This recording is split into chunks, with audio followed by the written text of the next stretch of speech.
ലോകം വലിയ ഒരു ഇരുണ്ട യുഗത്തിലേക്ക് നടക്കുന്നു എന്നാണ് ബ്രിട്ടൻ്റെ പ്രധാനമന്ത്രിയുടെ ഭാഗത്തുനിന്ന് വന്നിട്ടുള്ള ഒരു ബ്രിട്ടീഷ് മേധാവി സൈനിക മേധാവിയുടെ ഭാഗത്തുനിന്ന് വന്നിട്ടുള്ള റിപ്പോർട്ട്. അതിന് അദ്ദേഹം ചൂണ്ടിക്കാണിക്കുന്ന ഏറ്റവും പ്രധാനപ്പെട്ട കാര്യം ഇസ്രായേലും ഇറാനും നേർക്കുനേരെ കാര്യങ്ങളൊക്കെ എത്തിത്തുടങ്ങിയിട്ടുണ്ട് എന്നുള്ളതാണ്. ഡേവിഡ് ബർണി എന്ന് പറയുന്ന മൊസാദിൻ്റെ ചീഫും അതുപോലെ തന്നെ ഇറാൻ്റെ ഒരു പ്രധാന ഉപജ്ഞാതാവുമായിട്ടുള്ള ആളുകൾ തമ്മിലൊരു സംസാരം ഉണ്ടായിട്ടുണ്ട്. നിങ്ങളിപ്പോൾ വലിയ രൂപത്തിൽ യുറേനിയം സമ്പുഷ്ടീകരിക്കുന്നുണ്ടെന്നുള്ള ഞങ്ങൾക്കറിയാം, അത് പരസ്യമായ രഹസ്യമാണ്. നിങ്ങളത് നിർത്തുന്നില്ല എങ്കിൽ ഏത് നിമിഷവും വേണമെങ്കിലും നിങ്ങൾ ഒരു വലിയൊരു ആക്രമണത്തെ നേരിടേണ്ടി വരുമെന്ന് പറയുന്നുണ്ട്. അതിൻ്റെ കൂടെ തന്നെ ബ്രിട്ടീഷ് സൈനിക നേതാവായിട്ടുള്ള ആൾ പറയുന്ന മറ്റൊരു വിഷയം കൂടിയും, 4 കൊല്ലമായിട്ട് നിർത്താതെ തുടരുന്ന ഉക്രൈൻ്റെയും അതേപോലെ തന്നെ റഷ്യയുടെയും യുദ്ധം, അതുപോലെ തന്നെ അമേരിക്കയും റഷ്യയും തമ്മിലുള്ള ചേരിചേരാ ബന്ധം, അമേരിക്കയുടെയും മറ്റ് വെനസ്വേലയുടെയും പ്രശ്നങ്ങൾ, ഇതെല്ലാം കൂടി ഒറ്റ വായനയിൽ അദ്ദേഹം പറയുന്നത് ലോകം ഒരു ഭീകരമായിട്ടുള്ള യുദ്ധത്തിലേക്ക് കാലെടുത്ത് വെക്കുകയാണ്.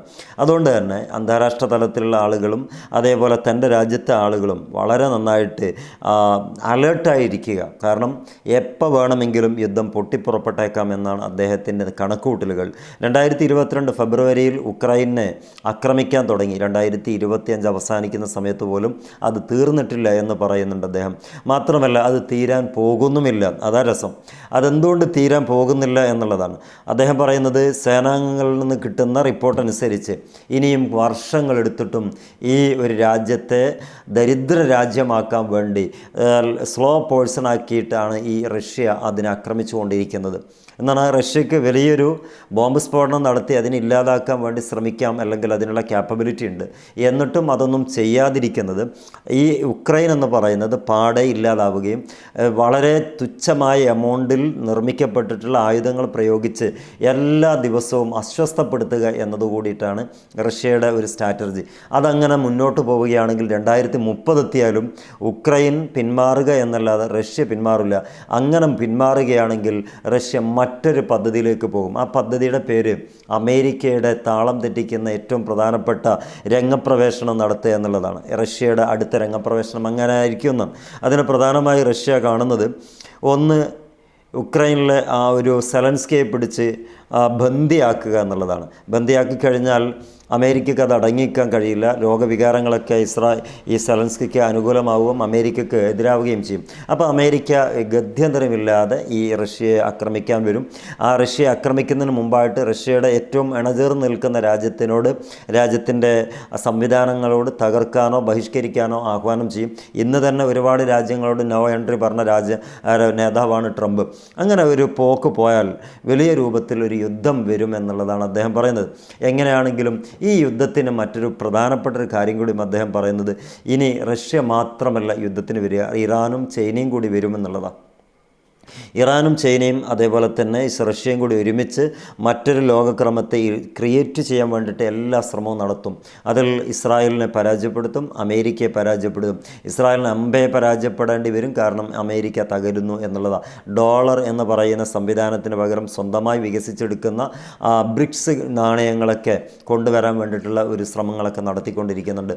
ചുരുക്കം പറയുകയാണെങ്കിൽ കൃത്യമായ അവലോകനങ്ങൾക്ക് ശേഷം ഒരു വമ്പ സ്ഫോടന പരമ്പരയായിട്ടുള്ള യുദ്ധം ഒരു ഘട്ടത്തിലിവിടെ വരാൻ സാധ്യതയുണ്ടെന്ന് വിദഗ്ധരായിട്ടുള്ള ആളുകൾ പറഞ്ഞു വെക്കുമ്പം നമ്മൾ മനസ്സിലാക്കേണ്ടത്, പ്രത്യേകിച്ച് പ്രവാസികൾ മനസ്സിലാക്കേണ്ടത്, കാലം കഴിഞ്ഞ അത്രയൊന്നും ഇനി അവിടെ കാലം കഴിക്കാനുണ്ടാകില്ല എന്നുള്ളതാണ്. കാരണം ഇറാനെ സംബന്ധിച്ചിടത്തോളം കാത്തിരിക്കുകയാണ് ഏതെങ്കിലും ഒന്ന് തുടങ്ങിക്കിട്ടിയ അവരുടെ ഇപ്പോൾ കണ്ടുപിടിച്ചിട്ടുള്ള ആയുധങ്ങളൊക്കെ ഒന്ന് കൃത്യമായി പരീക്ഷിക്കാൻ വേണ്ടി. അതെവിടെ വേണമെങ്കിലും അവർക്ക് പരീക്ഷിക്കാം, കാരണം കൂടെ ഉള്ളത് റഷ്യയാണല്ലോ. അതുകൊണ്ട് അത്ര കണ്ട് പേടിക്കുന്ന സാഹചര്യം ഇറാൻ ഇല്ലതാനും. എന്നാൽ ആ അറബ് രാജ്യങ്ങൾക്കെതിരെയാണ്, അല്ലെങ്കിൽ മിഡിൽ ഈസ്റ്റിലെ ഗൾഫ് കൺട്രികൾക്കിടയിലാണ് ഈ ഇറാൻ്റെ പരീക്ഷണമെങ്കിൽ പ്രവാസികളായ നമ്മളൊക്കെ ഒന്ന് പേടിക്കൽ നന്നായിരിക്കും. പേടിപ്പിക്കാൻ വേണ്ടി പറയുകയല്ല, ഇത്തരം വാചകങ്ങളൊക്കെ ഇവിടെ ക്രിയേറ്റ് ചെയ്തതുകൊണ്ട് മാത്രം പറയുകയാണ്. ഈ വാക്കുകൾ വെറുതെ ഞാൻ അങ്ങോട്ട് ഉണ്ടാക്കിയെടുത്ത് വെച്ച് പറയല്ല കേട്ടോ. 50 ദശലക്ഷം പൗണ്ടിൻ്റെ പ്രാദേശികമായിട്ട് 67 ദശലക്ഷം ഡോളർ അമേരിക്ക ഇപ്പം പുതുതായിട്ട് ഇസ്രായേലിന് വേണ്ടി സഹായിച്ചതായിട്ട് അല്ലെങ്കിൽ പ്രഖ്യാപനം നടത്തിയിട്ടുണ്ട് എന്ന് പറയുമ്പോൾ എന്താ അതിൻ്റെ അർത്ഥം? അത് പൈസയായിട്ട് കൊടുക്കാനുള്ളതല്ല, ആയുധമായിട്ട് കൊടുക്കാനുള്ളതാണ്. ആയുധം കൊടുക്കുമ്പോൾ ആർക്കെതിരെ തിരിയാൻ വേണ്ടിയിട്ടാണ്? ഇറാനെതിരെ തിരിയാനാണ്. ഇറാനെതിരെ തിരിഞ്ഞാൽ എന്താകും? റഷ്യ ഇളകും, ചൈന ഇളകും, ഇറാനും ഇളകും. പിന്നെ നമ്മുടെ ചെറിയ രൂപത്തിൽ കുറച്ച് കുറവുള്ള ആ ഒരു ഉത്തര കൊറിയ ആളുണ്ടല്ലോ, ആ ആളും കൂടി വന്നാൽ പിന്നെ എല്ലാം ശുഭം എന്ന് പറയേണ്ടി വരും. അതുകൊണ്ട് ഏകപക്ഷീയമായിട്ടുള്ള വിലയിരുത്തലല്ല ഞാൻ നടത്തിയിട്ടുള്ളത്. ഇവരൊക്കെ അറിഞ്ഞിട്ടുള്ള ഒരു വിലയിരുത്തൽ മാത്രമാണ്. എന്താണ് ഇനി വരാനിരിക്കുന്നതെന്ന് ചോദിച്ചാൽ ഭീമാകാരമായിട്ടുള്ള ഒരു യുദ്ധത്തിന് വേണ്ടിയിട്ടുള്ള എല്ലാ പുകയും അവിടെ വന്നുകൊണ്ടിരിക്കുന്നുണ്ട്. ഇനി ഒന്ന് സ്പാർക്ക് മാത്രം മതി ആളിക്കത്തൽ. നിങ്ങളൊക്കെയുള്ള അനുമാനങ്ങൾ അല്ലെങ്കിൽ നിങ്ങളുടെ നിരീക്ഷണങ്ങൾ ഒന്ന് പങ്കുവെക്കുക. Wish you all the best. Good by.